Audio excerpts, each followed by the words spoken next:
God has every right to say, because of the incessant disobedience, I forever turn my back on you. But He never says that. He continues the purging process until the end time, the time appointed. And that time will come. And in that latter day in the future, Paul says in Romans 11, all Israel shall be what? Saved.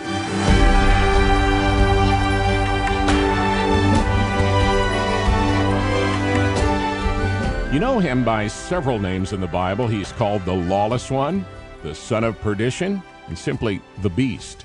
You'll see a few more names of this person, better known as the Antichrist, on today's edition of Grace to You, as John MacArthur continues his current study in the book of Daniel. It's called The Future of Israel. You want to stay tuned for that. But before the lesson, John, certainly there's been much written about this current topic, eschatology. That said, I'm wondering what books or other resources have helped you most form your convictions on end-time events and prepare you to preach and write on this often debated subject. Yeah, I really think that the most helpful book that I've ever read on the future is the book of Revelation. Not surprising. And it just saddens me that so many people think the book of Revelation is confusing. Here's the problem. If you just read the book of Revelation, you would see it's clearly chronological. Clearly.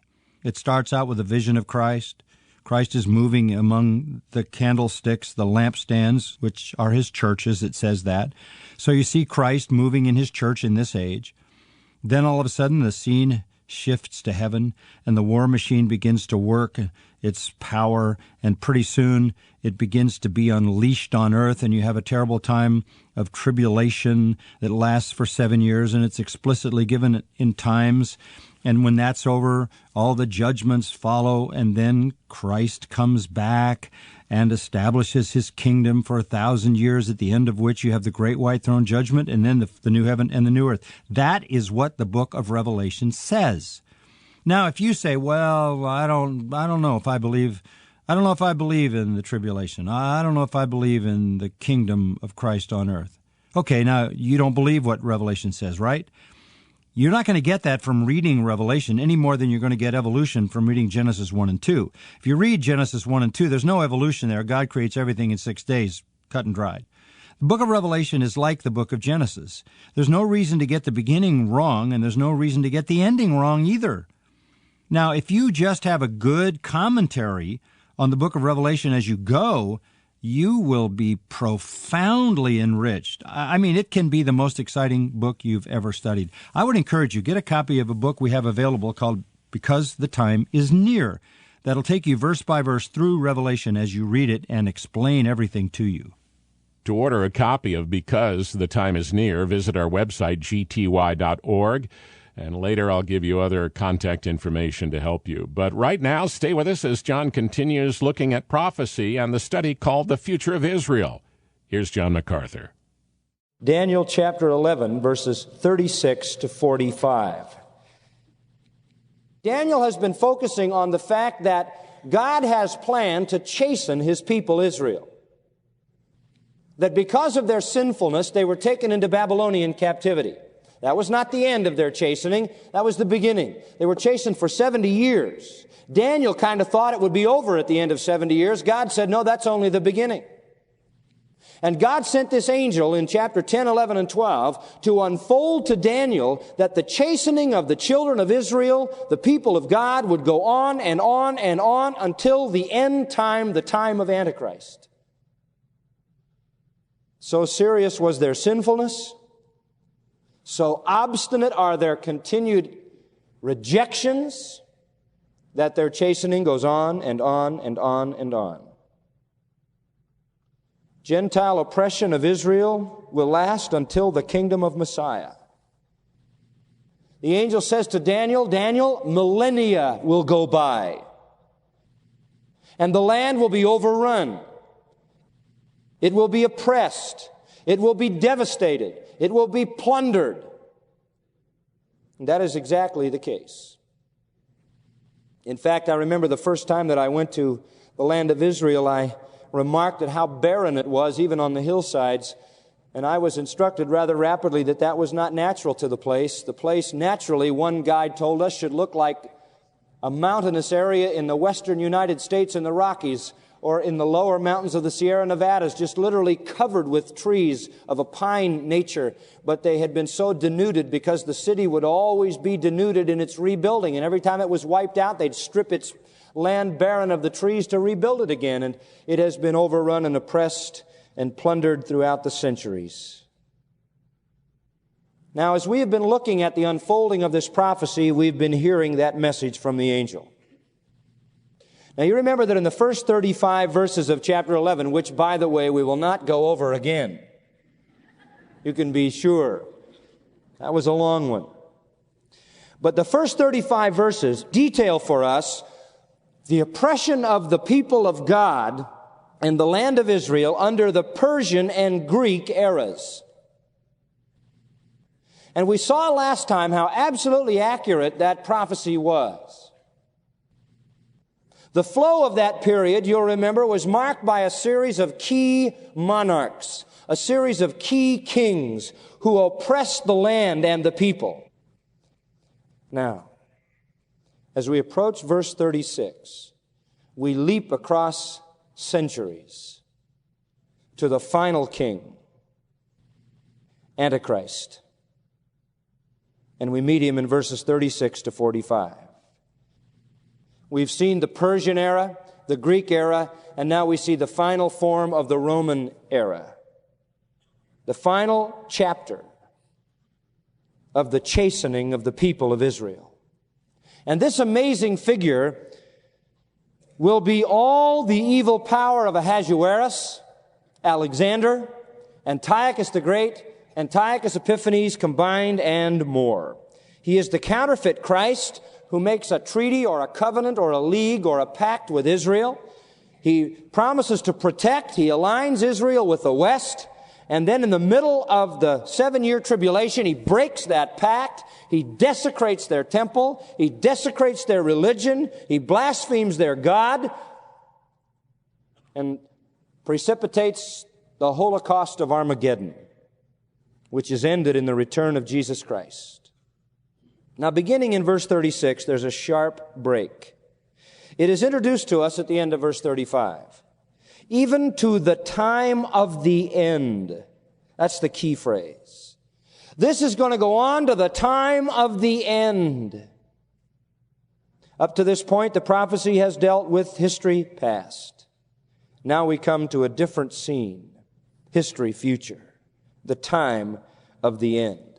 Now, some Bible commentators, and you who get into the depths of these things will be interested in this, but some Bible commentators want to apply this to some historical point. They want to apply the rest of the chapter to Antiochus Epiphanes or some other personality. Primarily Antiochus Epiphanes is selected. But they don't want to allow for prophecy in the future, so they want to tie it all to some past event. But that just doesn't work very well.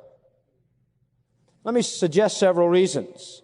First of all, in verse 35, the time of the end is an eschatological term. It deals with last things. In verse 40, it begins, and at the time of the end. And both of those uses indicate a future last days point. Secondly, the scope of the prophecy is beyond just the Persian and Greek area. The angel said this in chapter 10, verse 14. Now I am come to make you understand what shall befall your people in the latter days. So from the very beginning, the prophecy was said to stretch much further than just Persian Greek times. Further, we can follow with minute, absolutely accurate detail all of the prophecy up to verse 35. But after that, we have no historical data that can at all relate to what happens from verse 36 to 45. Certainly not in the life of Antiochus Epiphanes. Notice also in verse 36, it says near the end of the verse, all of this is going to prosper till the indignation be accomplished. Now, the indignation, which is to be fully accomplished, simply means the final outpouring of God's wrath, and that demands the last days. In fact, the indignation is almost a synonymous term with the tribulation. Further, the description of the ruler in this passage absolutely, detail by detail, parallels other Scripture accounts of Antichrist. Also, chapter 12, verse 1 tells us that at that time shall Michael stand up, and there'll be a time of trouble such as never was since there was a nation even to that same time. In other words, there is coming a time that'll be worse than any other time in the history of man. And verse 2, it'll be followed by the resurrection. Now that has to be the last time. Furthermore, the last 3 revelations in the book of Daniel have closed with a word about the Antichrist. It is fitting that this one follow that same pattern. I just wanted you to know that there are reasons why we interpret this in relation to the Antichrist. And so we sweep across thousands of years of history to the final world ruler. His character, his conflict, his condemnation. If you've read this, you may have been confused by it, but it really isn't that difficult. Let's flow through and see what it says. First, his character. What will he be like? And we've seen this already several times in Daniel, and Daniel builds upon the past. The king, just calls him the king, shall do according to his will. And he shall exalt himself and magnify himself above every god, and shall speak marvelous things against the God of gods, and shall prosper till the indignation be accomplished, for that which is determined shall be done. Now, most Bible students have called him in this verse the willful king, the king who shall do according to his will. This particular figure comes under several titles in the Bible. In Daniel 7, he is called the little horn. In Daniel 8, he is called the king of fierce countenance, which has to do with his face, old fierce face. In chapter 9, he is called the prince that shall come. In 2 Thessalonians 2, he is called the man of sin and the son of perdition, which is a Hebraism meaning he is doomed to destruction. In Revelation 13, he is called the beast. Now, all of these have reference to the same personality, and here he is called the king who does according to his will, or the willful king. Now, the angel gives us several facts that indicate his character. First of all, his character is marked by prerogative. Prerogative. In other words, he exercises the ultimate prerogative. He makes all decisions. He does according to his will. He is an absolute sovereign. He is an absolute dictator. He will rule alone. He will rule with utter selfishness, utter self-will. He will rule in a self-centered and self-energized approach. And behind the scenes, moving it all along, is Satan himself. One writer said he will come to the world with the baptism of hell. He will have full demon cooperation. He will establish an absolute world monarchy, and his credentials for pulling it off will be his ability to do signs and wonders and powerful miracles to deceive people. He literally rules the world. And in his ruling the world becomes the protector of Israel, because everybody wants Israel. Russia, the East, the Arab world, apparently even the South, a coalition of Africa, and the West becomes its protector. It is true that there are other rulers.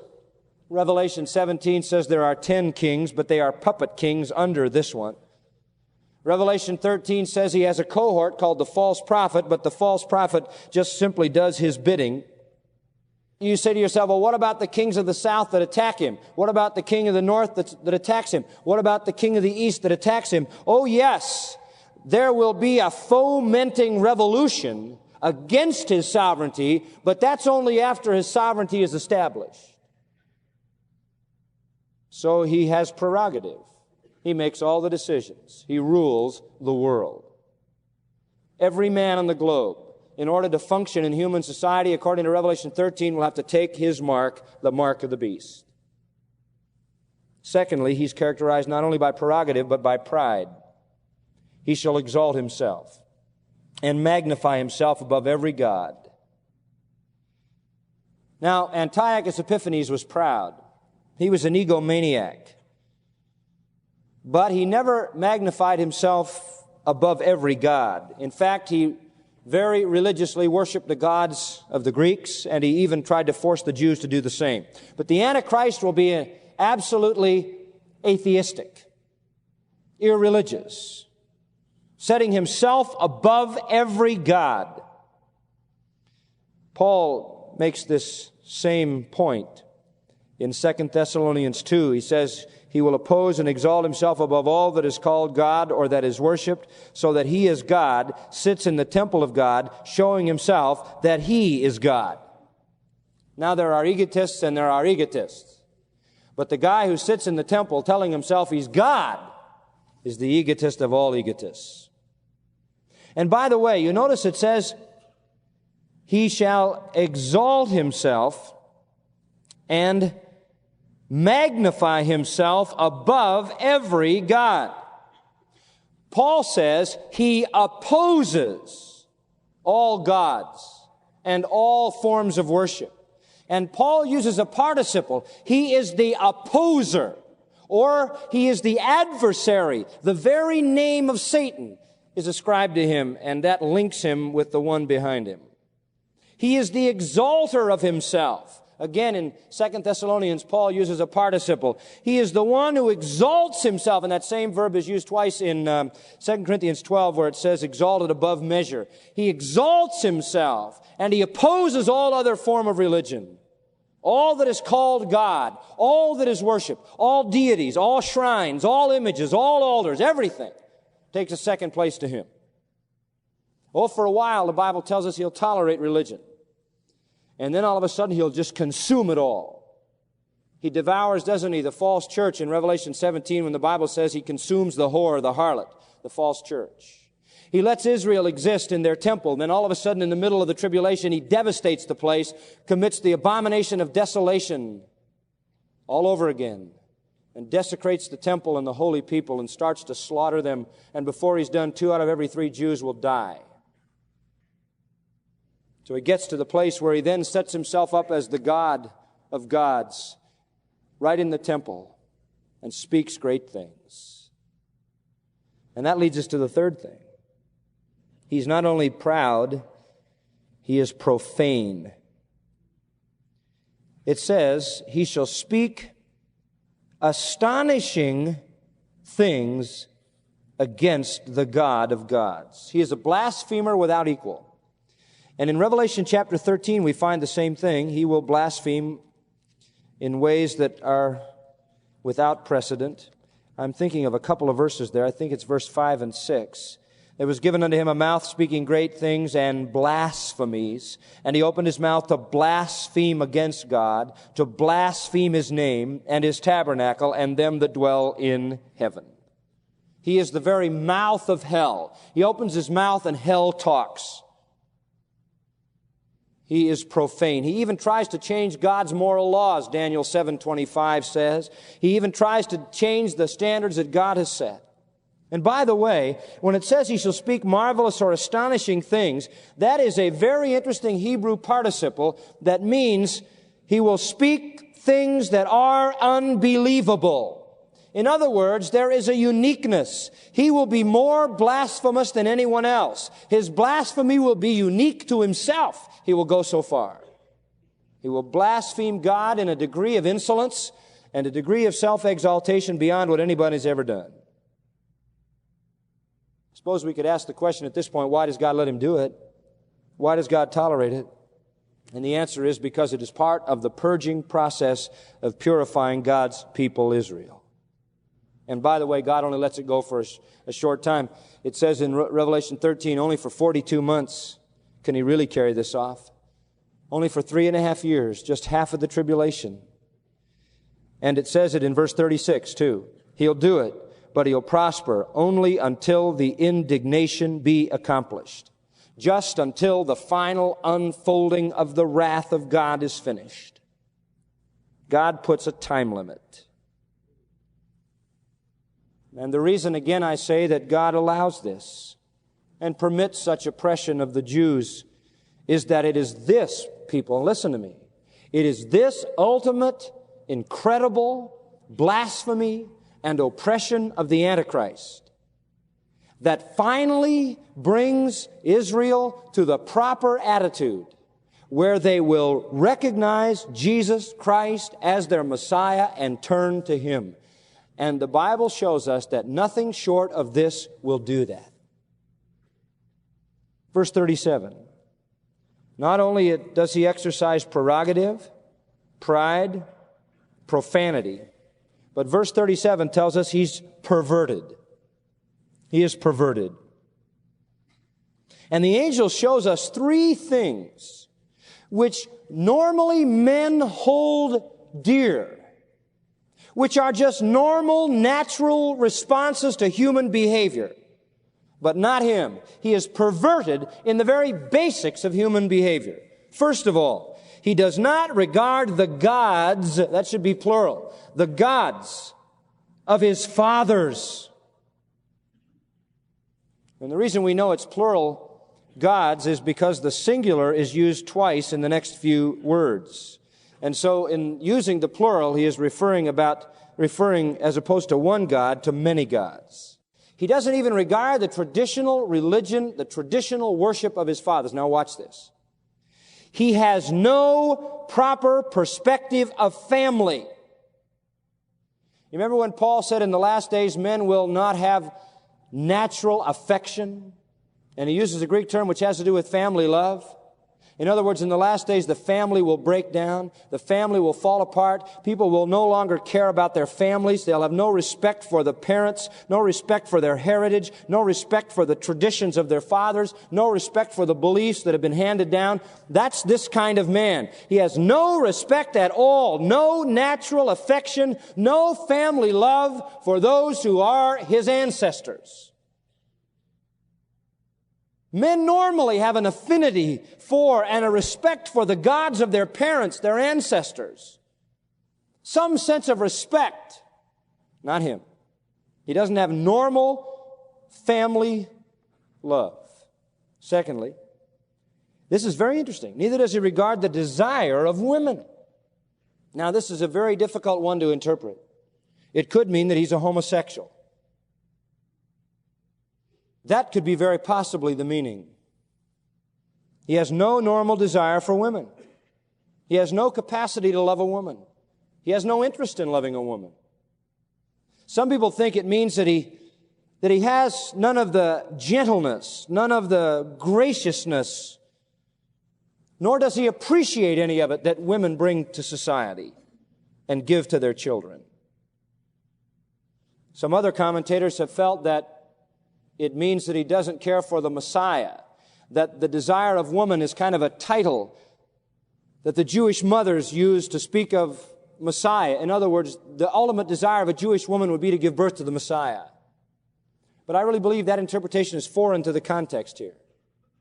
Why should we introduce into this some Jewish element? We cannot distinguish Antichrist because he has no desire for the Messiah. A lot of people don't have that.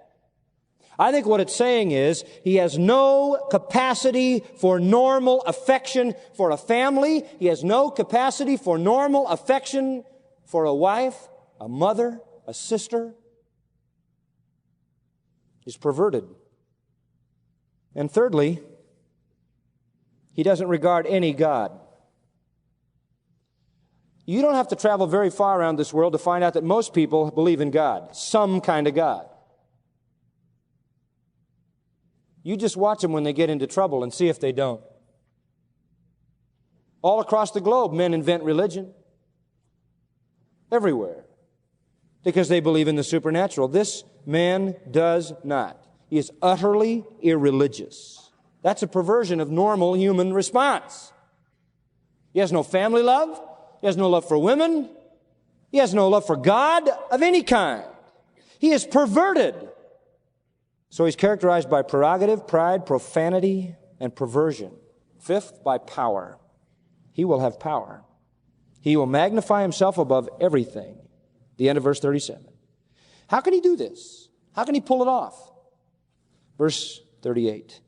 But in his estate, or literally, Hebrew, in its place. What's place? Normal human desires for family and women and God. In its place, he will honor the God of fortresses. That Hebrew word is used 6 times in this chapter.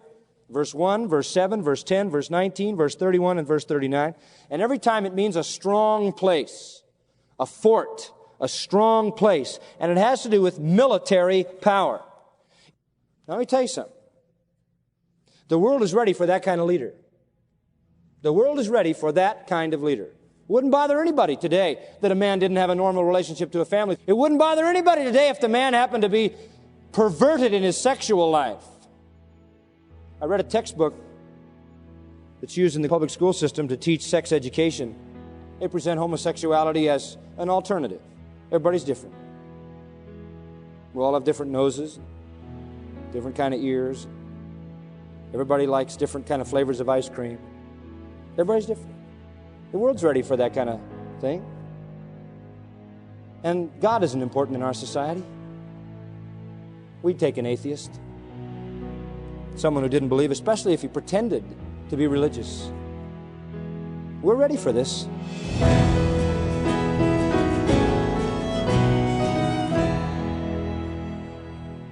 That's John MacArthur with a sobering reminder of how the world is moving toward the judgment prophesied in Scripture and how you can escape it.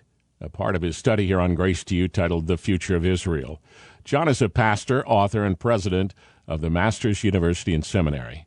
As John mentioned before the lesson, understanding this book of Revelation is key to knowing what the future holds for you and those you love. To help with that, we encourage you to pick up a copy of John's single-volume commentary on Revelation, Because the Time is Near. Mention that as you contact us today. The softcover book is available at a reasonable price, and shipping is free. Order at the website gty.org or by calling our toll-free number 1-800-55-GRACE. Pick up a copy of Because the Time is Near and begin your study of Revelation. Call 800-55-GRACE or visit the website gty.org. A friend, if you've been encouraged by John MacArthur's study on the future of Israel, or perhaps a recent series on money has helped you straighten out your financial priorities, or perhaps someone you know has come to faith in Christ after hearing John's verse-by-verse teaching, we'd love to hear that story. Send us your feedback by email to letters@gty.org, or drop us a note in the mail to Grace to You, Post Office Box 4000, Panorama City, California, 91412. And remember, you can also leave your feedback online at gty.org. On behalf of John MacArthur, Carl Miller wishing you a great weekend and encouraging to watch Grace to You television Sunday on DirecTV Channel 378. Check your local listing for broadcast times in your area. And then join us here Monday as John continues looking at how Israel's future should give you hope for what's to come. It's another half hour of unleashing God's truth, one verse at a time, on Grace to You.